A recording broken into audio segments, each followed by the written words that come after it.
대한민국의 미래를 책임질 국회의원을 뽑는 총선이 코앞이다. 국가와 국민을 위해 헌신하고 자유민주주의를 수호해야 할 정당과 국회의원 후보들이 과연 존재하는가?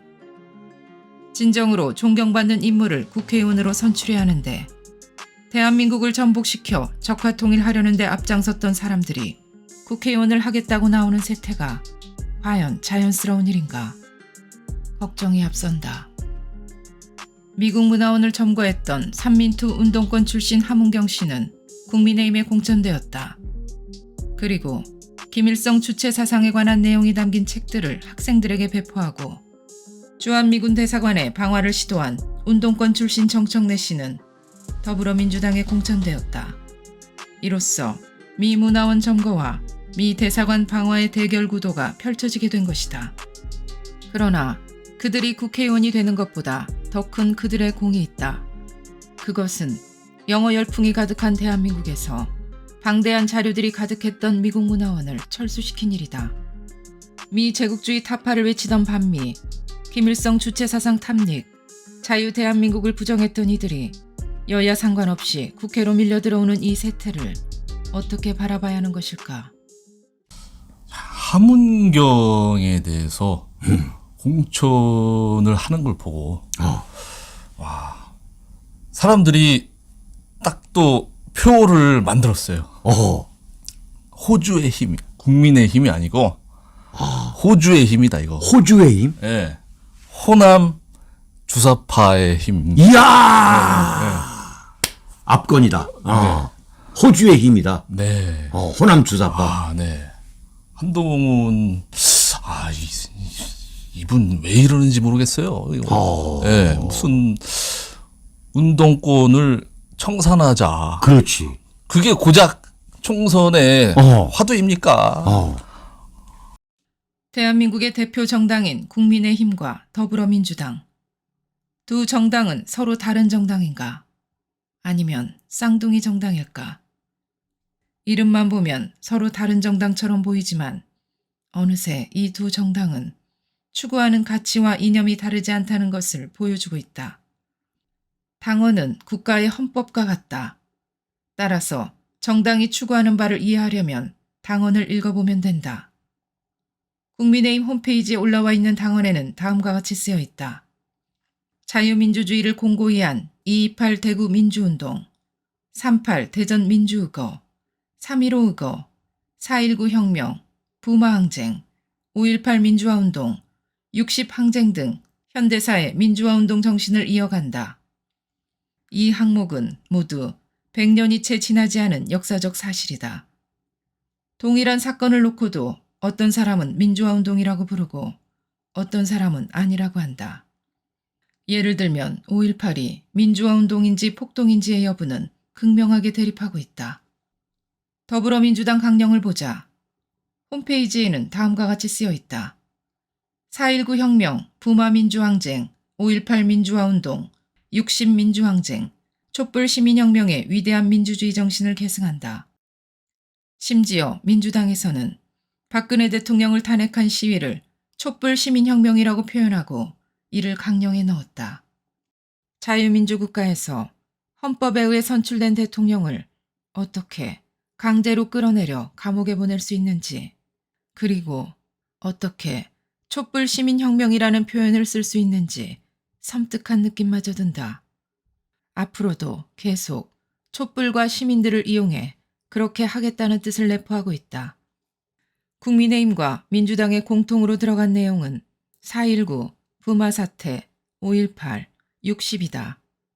국민의힘에서는 소위 촛불 시민혁명만 제외되었다. 국민의힘은 자기 정당에서 배출한 대통령을 더불어민주당과 손잡고 탄핵까지 했는데 그 내용을 넣지 않은 이유는 무엇인지 궁금하다. 근래에는 헌법 전문에 5.18 정신을 넣겠다며 많은 여야 정치인들이 입을 모으며 앞장서고 있다. 도대체 5.18 정신이 무엇인가? 오랜 시간 5.18 진상조사위원회가 수십억의 세금으로 진상조사를 해왔지만 제대로 밝혀진 사실은 거의 없다. 이런 상태에서 5.18 정신을 헌법 전문에 넣는 것이 무슨 의미가 있을지 그 의도가 의심스럽다. 잠시 김기수 변호사의 의견을 들어보자. 지금 전 세계에 한 200개 국가가 있는데 나라마다 헌법이 있습니다. 그 헌법에 역사가 들어간 나라는 역사가 많이 들어간 나라일수록 가장 후진국입니다. 가장 대표적인 예가 북한 헌법이에요. 북한 헌법은 김일성 왕가의 그런 항일 투쟁 역사를 그대로 써놨습니다. 역사를 헌법에 넣는 헌법일수록 위험합니다. 역사는 법을 만들지만 역사가 법에 들어가서는 안 되는 겁니다. 설사 5.18 정신이 가치가 있다고 해도 그런 내용을 헌법 전문에 넣는 것이 타당한가? 쉽게 이해하기 어려우면 외국의 사례를 보면 큰 도움이 된다. 역사를 헌법에 넣는 선진국은 없다. 수많은 역사적 사건들을 헌법에 나열하는 나라들은 소수의 공산국가들과 북한이 있을 뿐이다.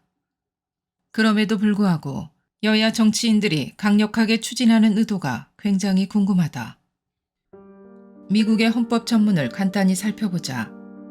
미국 헌법 전문은 가장 짧고 간단하며 역사적 사실에 대한 언급이 전혀 없다. 미국은 독립전쟁을 치르고 영국으로부터 독립했지만 이에 대해 전혀 언급하지 않는다. 우리 합중국 국민은 좀 더 완벽한 연방을 형성하고 정의를 확립하며 국내의 안녕을 보장하고 공동 방위를 도모하고 국민 복지를 증진하고 우리의 후손들을 위한 자유와 축복을 확보할 목적으로 이 미 합중국 헌법을 제정한다. 미국과 달리 우리 헌법 전문에는 100년 안팎의 역사적 사실이 많이 포함되어 있다. 그런데 여기에 추가해서 5.18 정신을 넣겠다는 것이다. 대한민국 헌법의 가치를 수호하고 지켜나갈 지도자들이 간절하다. 대한민국에 희망이 남아있는 걸까? 부정선거를 바로잡으라는 국민의 외침에 나몰라라 하면서 3.15 의거를 당원에 넣는 정당이 진정 민주주의 정당이 맞는가? 5.18에 대한 평가는 아직도 진행 중인데 헌법에 넣겠다는 정당이 진정으로 자유민주주의를 대변하는 정당이 맞는가? 인천시의회 의장이 신문을 동료 의원들에게 돌렸다고 해서 강제로 끌어내리는 정당이 과연 민주주의 정당이 맞는가? 때만 되면 국회의원을 하겠다는 후보들이 넘쳐난다. 그런데 자유민주주의를 대변하는 정당인지 아닌지는 전혀 관심이 없다. 오로지 나에게 금배지를 달아줄 정당만 찾아다닌다. 간첩단 사건에 연루된 자가 민주당에서 공천이 되고 민주당 대표의 운동권 멘토가 국힘에 공천이 되는 현실. 여당과 야당의 국회의원들은 견제와 균형을 맞추어가며 국가와 국민의 안정과 발전을 위해 나아가는 일꾼들이다. 그러나 대한민국에서 그들은 그 의미와 가치를 이미 상실했다. 국민의힘과 더불어민주당에게 강하게 명령한다. 국민의힘과 더불어민주당은 더 이상 국민들을 우롱하지 말고 합당하라. 합당하라.